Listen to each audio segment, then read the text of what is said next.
et bienvenue dans Milkchecker, le podcast qui est dédié à l'allaitement. Milkchecker car en 2020, j'ai décidé qu'ici, on allait agiter les idées reçues qui font la vie dure aux mamans allaitantes. Je commence par me présenter, je suis Charlotte Bergerot-Palisco, je suis ostéopathe de formation. J'accompagne entre autres quotidiennement les mères dans leur allaitement en libérant avec mes petites mains les tensions de leur bébé qui ne téteraient pas tout à fait correctement. Je suis également formatrice en ostéopathie pédiatrique et sur le sujet spécifique des troubles de la succion des nourrissons et podcasteuse à mes heures pas si perdues. Enfin, je suis surtout la maman de 2 enfants, l'un allaité 1 année et l'autre est en train de téter au moment où j'enregistre cette intro. Ici, tu écouteras des témoignages autour de l'allaitement, des vécus tous différents mais essentiels à recueillir pour apprendre de l'expérience des autres, pour se repérer, s'identifier parfois, déculpabiliser aussi mais surtout assurer la transmission nécessaire pour normaliser et même banaliser ce qui devrait l'être, nourrir son bébé, bambin, si on le souhaite, comme on le souhaite, et le temps que la dyade, comme on l'appelle, mère-enfant, le désire. Et ce n'est pas tout, car si l'allaitement était facile, ça se saurait. Le manque de transmission d'informations n'épargnant personne, il me semblait essentiel que ce podcast s'adresse aussi aux professionnels entourant les mères durant cette période. C'est l'intérêt des épisodes experts que vous pourrez écouter régulièrement, que vous soyez parent ou soignant, pour vous orienter face aux difficultés rencontrées. On y traite toutes sortes de problématiques liées de près ou de loin à l'allaitement et plus encore. Un seul objectif ici, informer le plus largement possible. Et pour cela, j'ai besoin de vous. Dès qu'un épisode vous a plu, aidez-moi en le faisant voyager pour qu'il arrive dans chaque oreille qui peut en bénéficier. Via le bouche à oreille, sur les réseaux, ou encore en laissant des étoiles et commentaires sur votre plateforme d'écoute, vous n'imaginez pas à quel point c'est précieux, alors merci d'avance si vous prenez 1 minute pour faire vivre ce projet. Et maintenant, place à l'épisode. Salut à tout le monde, ça y est, Milkchecker est de retour. Après 1 an pour moi de pause, alors j'ai réussi à faire encore quelques épisodes, donc du coup vous avez pu en profiter d'épisodes inédits jusque fin juillet 2023. La vérité c'est que depuis février 2023, il ne se passe pas grand chose pour moi, date à laquelle je suis arrêtée parce que la grossesse est difficile. Donc voilà, après un petit sondage sur les réseaux, vous m'avez confié que vous vouliez tout savoir, pas que l'allaitement, mais aussi la grossesse et l'accouchement. Donc, vous vouliez tout savoir, vous saurez tout. Et puis, on va commencer aujourd'hui avec la grossesse et donc ce qui a mené à ce 2e allaitement. Je commence à parler maintenant, on est en décembre 2023 et cette grossesse, elle a démarré en décembre 2022. Voilà, il est temps que je commence à le faire. J'avais écrit pas mal parce que cette grossesse n'était pas facile, donc j'avais écrit pas mal pour garder les souvenirs. Et puis je commence maintenant avec la petite un peu dans les bras parce que si j'attends d'être tranquille, qu'elle dorme assez longtemps ou quoi pour le faire, finalement je le ferai jamais. Donc vous allez peut-être l'entendre un peu gazouiller. Donc pour commencer, je vais commencer par dire que c'est une grossesse spontanée, comme les 2 précédentes. C'est une 3e grossesse, mais pour mettre au monde mon 2e enfant. Je rappelle qu'une toute première grossesse avait eu lieu en 2017, qui s'était soldée en interruption médicale de grossesse parce que le bébé avait de grosses malformations et que malheureusement, c'était pas viable. Et donc on avait décidé avec l'équipe médicale d'avoir recours à une interruption médicale de grossesse. Le début de l'histoire, il est dans l'épisode 49 de Milkchecker où j'ai raconté une partie de tous ces détails. Ça s'appelle Milkchecker The Beginning et voilà, épisode 49. Pour ce qui va suivre et pour ces épisodes sur la grossesse, je ne suis vraiment pas une pub pour la grossesse. Je déteste ça à un point où c'est presque un trauma pour moi d'être enceinte, tellement c'est difficile physiquement et psychologiquement. Je voudrais quand même dire avant tout que c'est encore une fois une grossesse spontanée qui arrive très rapidement, dans le premier mois. À chaque fois où on décide de mettre un bébé en route, on va dire, ça arrive tout de suite et je mesure vraiment la chance qu'on a et que j'ai de tomber enceinte aussi facilement. Voilà, la suite est moins drôle pour moi, mais je suis bien consciente de la chance que j'ai et que c'est pas pareil pour tout le monde. Donc je vais commencer par dire que cette grossesse, elle démarre donc en décembre 2022, dans un contexte où je suis assez épuisée. Et ça va avoir son importance ensuite. Ces 3 années précédentes ont été super intenses. Création, démarrage d'un centre de soins pluridisciplinaire dédié à la femme et à l'enfant. La création aussi de ma formation pour les problématiques de succion, pour former les ostéopathes à ça. Presque aussi 3 ans, 2 ans et demi à ce moment-là de Milkchecker, Avec au démarrage, je m'étais mis l'objectif d'un épisode par semaine, ce qui a évolué avec le temps. Maintenant, on a un épisode tous les 15 jours. Là, on avait ça depuis une bonne année, avec une rediff entre les deux. Et le tout avec un bout de chou de 2 ans quand ça démarre, puis 3, puis 4 ans à la maison. Et un mari que j'espère garder longtemps parce qu'il est super. On va pas se mentir, j'avais vraiment trop chargé la mule. Ça faisait beaucoup pour une seule personne et à tout niveau. J'étais au démarrage hyper galvanisée, évidemment, par toutes ces nouveautés pour moi. Ça a été une période aussi belle qu'intense et à la fois épuisante. Mais voilà, en décembre 2022, après quelques, on va dire, déconvenues niveau boulot, la fatigue qui s'est installée et tout ça, voilà, je suis franchement à côté de mes pompes. C'est un peu dur aussi moralement parce que voilà, tout se passe pas comme je l'avais imaginé. Et je suis en pilote automatique pour tenter de tout concilier. Je commence sérieusement à me rendre compte que j'y parviens pas. Si vous entendez une respiration un petit peu forte, c'est le petit rhinocéros enrhumé que j'ai dans les bras qui parfois ronflote un peu. Je tombe enceinte juste avant Noël, en 2022. Je démarre la grossesse en étant archi malade. Ça commence le 25 et la semaine suivante de vacances, je suis en PLS total. Le truc, ce qui ne m'arrive jamais sur des... Voilà, c'était une crève somme toute assez classique, mais ça m'a vraiment mis 48 heures à l'horizontale, comme pour m'annoncer ce qui allait suivre. Ce premier trimestre de grossesse, je comprends très vite que je suis enceinte. Rapport à l'allaitement, la première fois, mes seins se mettent tout de suite à devenir tendus, gonflés. Et ça, c'est même avant que je fasse le test de grossesse, comme s'ils se disaient hop, on y retourne, quoi, ça y est, c'est reparti. Je m'en rends compte très vite. Je fais le test de grossesse quelques jours après qui est positif. Je suis évidemment très contente puisque c'est un souhait. Mais voilà, l'état de grossesse, encore une fois, ne me passionne pas. D'ailleurs, j'ai mis en partie du temps à accepter de me relancer et on a mis du temps à accepter de se relancer. Déjà parce que ça nous allait bien d'avoir de l'écart entre les enfants. Et puis moi, j'étais vraiment pas passionnée par l'idée d'être à nouveau enceinte. Vraiment, c'était un truc qui me stressait un peu. Mais je m'étais dit, toutes les grossesses sont différentes, n'est-ce pas? Eh bien, oui, elle a été différente, mais elle a été pire. Je vous raconte après. Donc, premier trimestre, c'est le stress pour moi, comme pour beaucoup de femmes d'ailleurs, et c'est majoré parce que j'ai vraiment peur que le bébé n'aille pas bien et ça m'empêche d'être sereine jusqu'à la première, mais même en fait la deuxième écho, l'écho morphologique où on vérifie tous les organes, etc. Tout ça, c'est rapport évidemment en grande partie à la première grossesse aussi qui s'est mal passée et ça a été douloureux pendant très longtemps cette histoire.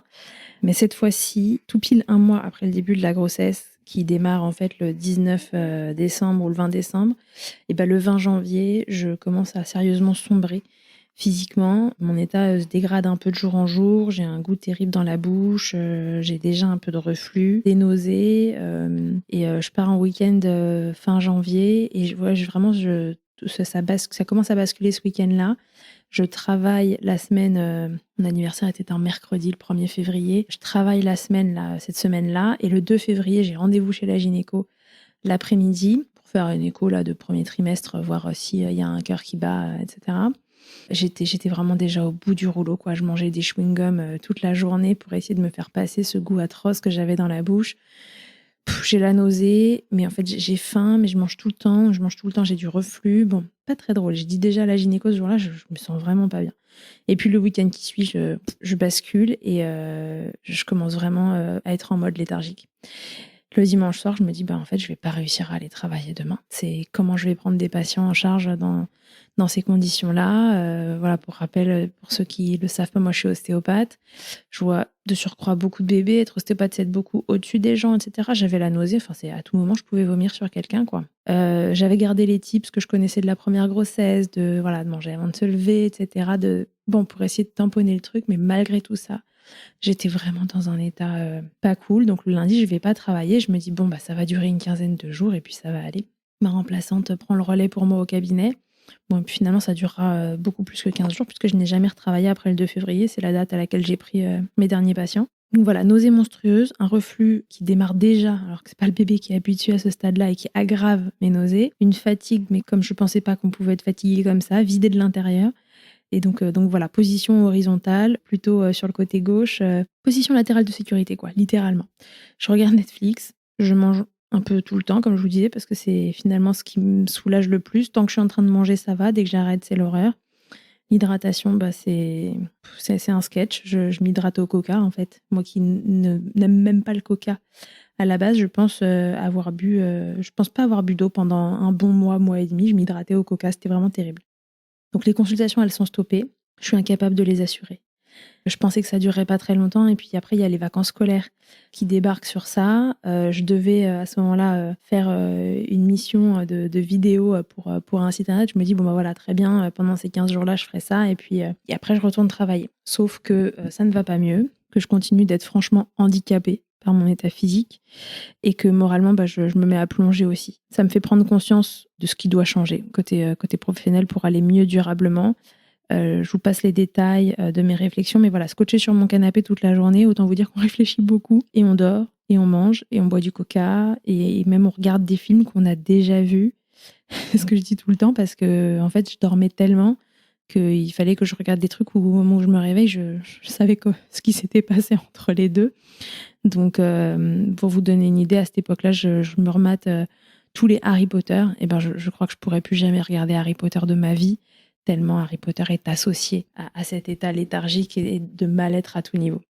Donc, tout ça a duré de façon vraiment compliquée pendant presque 3 mois pleins. Pendant ce temps-là, mon mec gère à peu près tout à la maison parce que voilà, j'amène mon fils une fois par semaine à l'école parce qu'il n'y a vraiment pas le choix pour mon conjoint. C'est un jour où il doit être loin sur un chantier le matin. Mais voilà, ce jour-là est presque source d'angoisse pour moi de me préparer et d'y aller. D'ailleurs, je pense que c'était les mardis matins que je vomissais de façon la plus récurrente parce que c'était l'horreur. Tout est gouverné par ce que je mange en fait. Ce que je mange, ce que je bois, quand, vomir, pas vomir. Moi qui pensais reprendre un mois max plus tard, en fait, je vais pas reprendre du tout.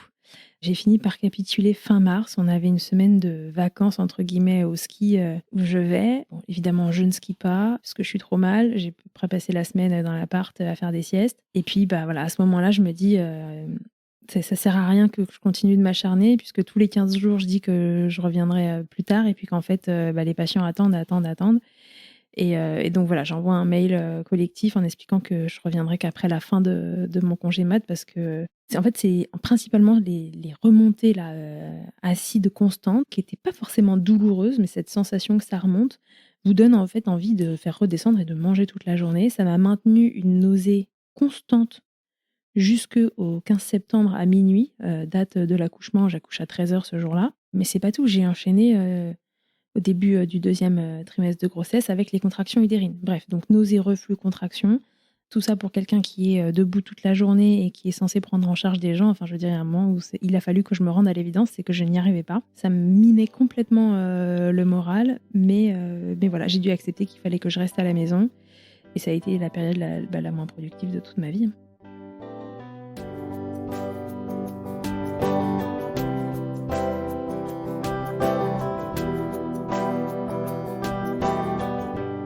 Alors la grossesse se poursuit. Ensuite, honnêtement, je suis déprimée. Je m'en rendrai vraiment compte le jour de l'accouchement. Je savais que j'étais pas très en forme, mais je me rendrai vraiment compte que ça n'allait pas le jour de l'accouchement, j'y reviendrai. Je passe 9 mois avec un nuage noir dans la tête, clairement. Donc je pense que je sais pas, parce que finalement ça n'aura jamais été diagnostiqué. Est-ce qu'on pouvait parler voilà, de dépression prénatale en tant que telle? Est-ce que j'aurais dû être médicamentée à cette période-là? J'en sais rien. En tout cas, j'ai quand même pris soin de moi avec des thérapeutes que je connaissais déjà et j'ai fait de l'EFT, etc. Voilà, ça m'a fait beaucoup de bien, mais disons que je me suis rendu compte après coup qu'il y avait une grosse partie hormonale dans cette histoire et que malheureusement, bah, je la maîtrisais pas. J'avais déjà pas apprécié ma deuxième grossesse, donc celle de mon premier enfant. La première, n'en parlons pas, j'étais très très mal et puis mais bon, ça s'est soldé plus rapidement que 9 mois.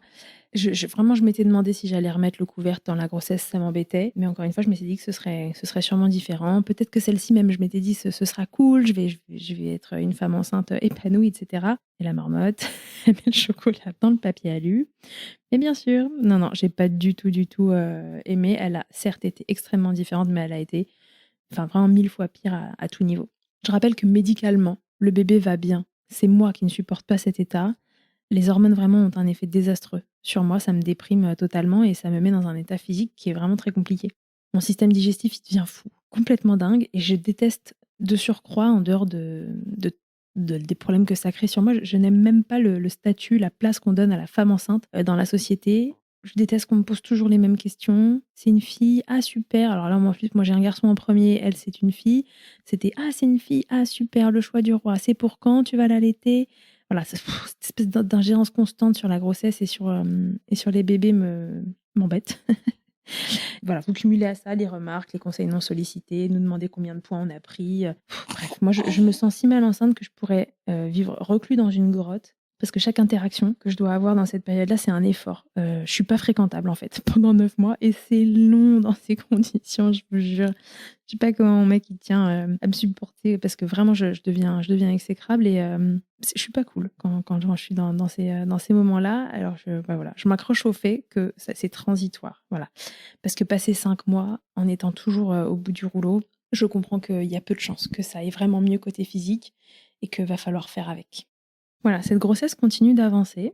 On va dire que voilà, après il y a un tournant où ça va encore plus mal. Bon après c'est la faute à pas de chance aussi, mais on a eu un mois de juin terrible côté perso avec mon mari et mon fils parce que je pense que je commençais quand même à j'étais plus dans l'état où j'étais au premier trimestre. C'était extrêmement inconfortable, évidemment, très compliqué pour travailler. Encore une fois, vraiment, le système digestif est resté dingue jusqu'au bout, hein. Mais début juin, mon fils fait la varicelle. Jusque-là, tout va bien. Maladie infantile, somme toute, assez classique. Casse-pied, mais faut passer par là.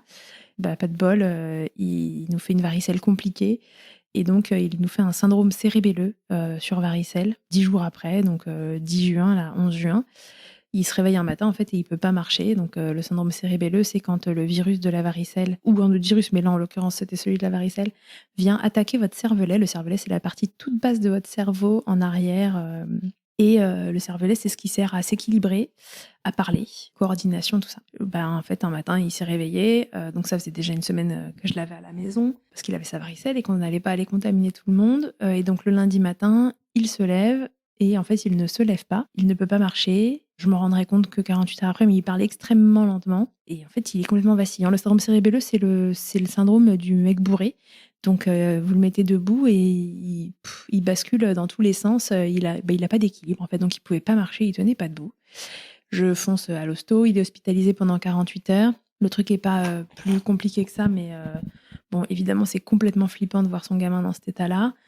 On est rentré de l'hôpital et qu'on a ramené à la maison un enfant qui marchait pas, qui parlait d'un langage qui n'est pas le sien, ça fait très très drôle. Je vous passe les détails de cette histoire-là, mais bon, ça a duré une bonne semaine de gros stress, de savoir comment il allait se remettre de tout ça. Fort heureusement, il s'en est très bien remis. Et puis après, il a été quand même pas très bien dans sa tête pendant les semaines qui ont suivi. Il était très fatigué en fait. Un peu déprimé lui aussi, et donc il voulait plus aller à l'école. C'était la fin de l'année, il voulait plus aller à l'école, plus aller avec la nounou.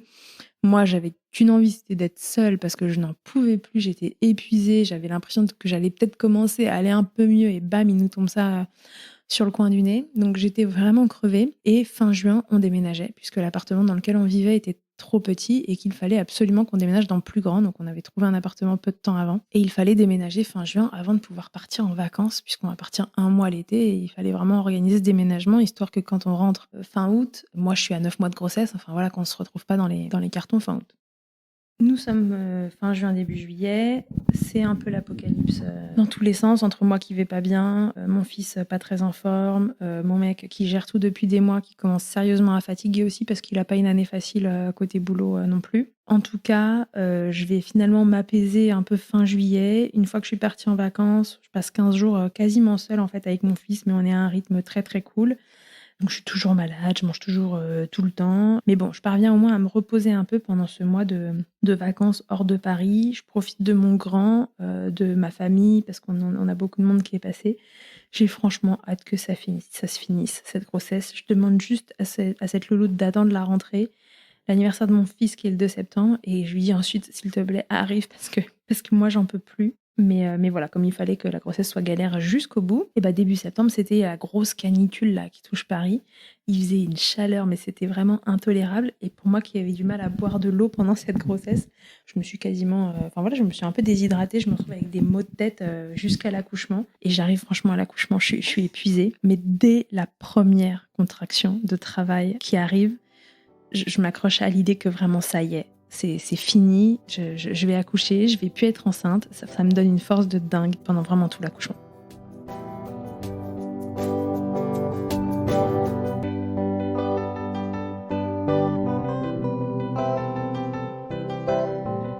Pour conclure ce premier épisode sur la grossesse, et puis je vous raconterai comment je me suis préparée à l'accouchement, que je voulais physio cette fois-ci. Je vous raconterai ça dans un autre épisode. Pour conclure, voilà, la grossesse est vraiment un moment difficile pour moi. Là, je vous en parle, on est le 20 décembre. Vous voyez, ça fait pile 1 an que je suis tombée enceinte. Franchement, ça me fout des frissons rien que d'en parler, tellement j'ai été mal. Alors, je sais que j'ai commencé ça dans des mauvaises conditions, que j'étais trop fatiguée, mais je sais à quel point il y a une part hormonale là-dedans, parce que ça s'arrête subitement le jour où j'accouche. Et ça, je vous le raconterai dans un autre épisode. Voilà, cette grossesse, c'est vraiment quelque chose de très compliqué, même d'en reparler, parce que j'ai vraiment souffert à tout niveau, et que si on avait un projet de 3e, honnêtement, en fait, il serait annulé, tellement c'est dur pour moi. Encore une fois, je mesure la chance que j'ai que ça se mette en place facilement, la grossesse.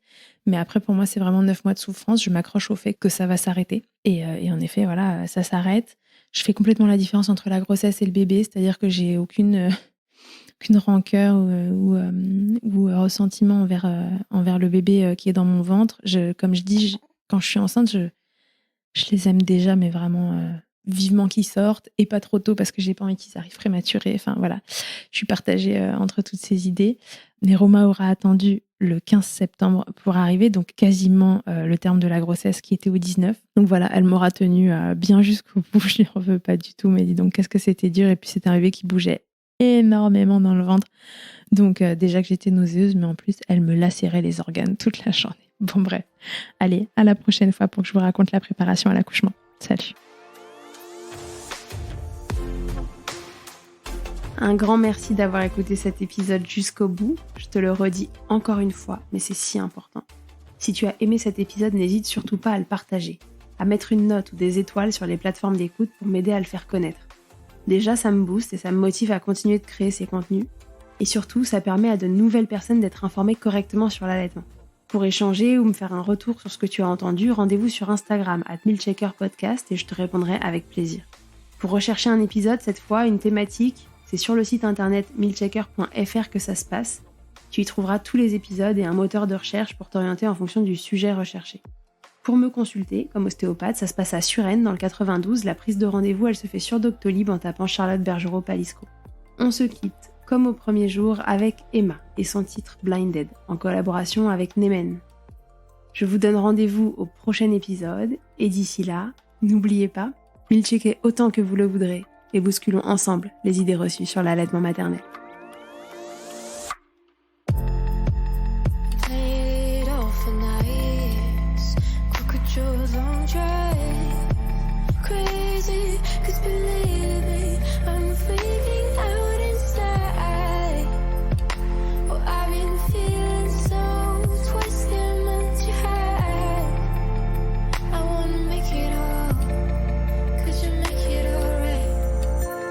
I've been